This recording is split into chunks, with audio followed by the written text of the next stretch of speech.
Even though I am not born in the so-called Brahmin family, I am brought up in Brahminical ecosystem, the temple ecosystem. We call it Kovil Perungudigal. In Tamil, we call it Kovil Perungudigal. Means within the 7 prakarams of the temple, all temples, big temples will have 7 prakarams, 7 circumambulation paths.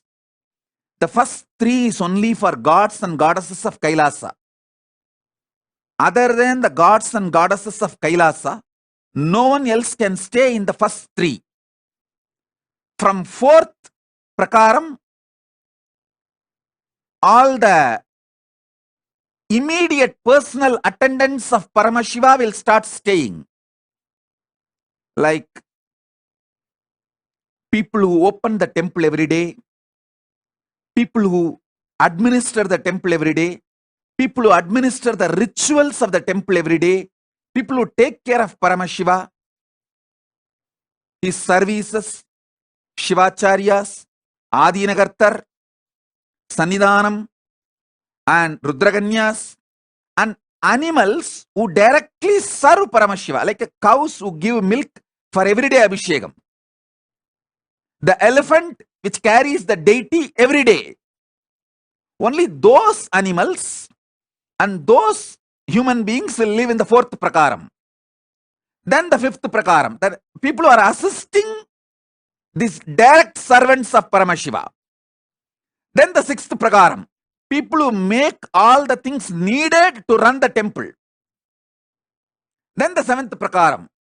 Like that, in all major temples, you will see 7 prakarams. And of course, nowadays all the Kovil Perungudi Makkal, the temple people have been kicked out. All of them have been thrown out when East Indian Company took over the Hindu temples. First thing they attacked is the Kovil Perungudi. The temple people have been attacked and they have been thrown out. See, the whole temple people who belong to Paramashiva, who gave their life to Paramashiva, they actually even legally bound.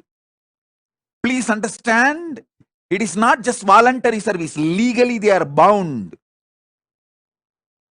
by the declaration of the kingdom that they serve Paramashiva, their life is for Paramashiva.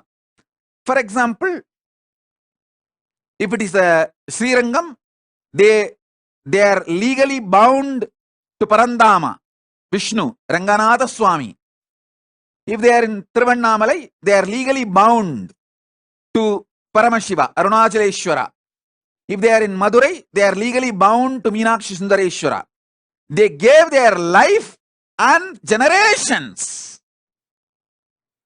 I am born and brought up in that ecosystem. My family was directly responsible for administration, running of the temple, like a king and Sannidhanams. Once the kingdom was taken away, then in the form of Sannidhanams, they were running. Both are from this Adisaiva Vedala community only, the community in which I am born and brought up. From that Sampradaya, from that family only, the king and the Sannidhanam, Raja Guru and Raja, both will be there. But when the Raja was removed by the wars and various anti-Hindu forces attacks, then the Raja Gurus were administering, and then that also got lost, and all these temple people have been kicked out, and all right, whatever has happened, and rest is the history. Listen,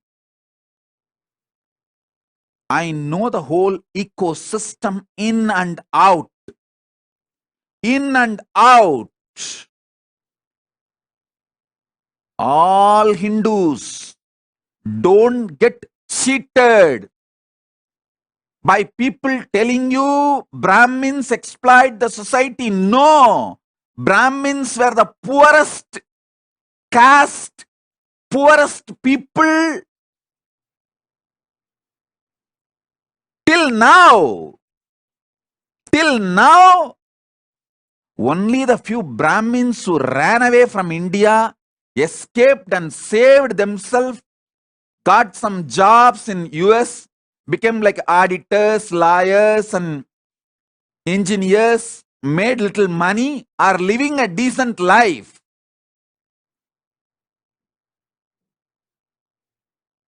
Don't imagine Brahmins are living a wealthy, rich life. No. The sacrifice of the Brahmin forefathers and all the knowledge they gathered, not even 1% of the copyright wealth Brahmins are enjoying. Don't believe when the anti-Hindu lobby is constantly attacking the knowledge source of Hinduism. Last 400 years, Hinduism is literally left with little life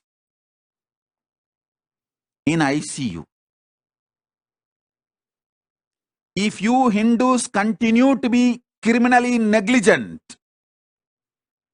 I don't want to say what will be the effect, because the survival of Hinduism is survival of humanity.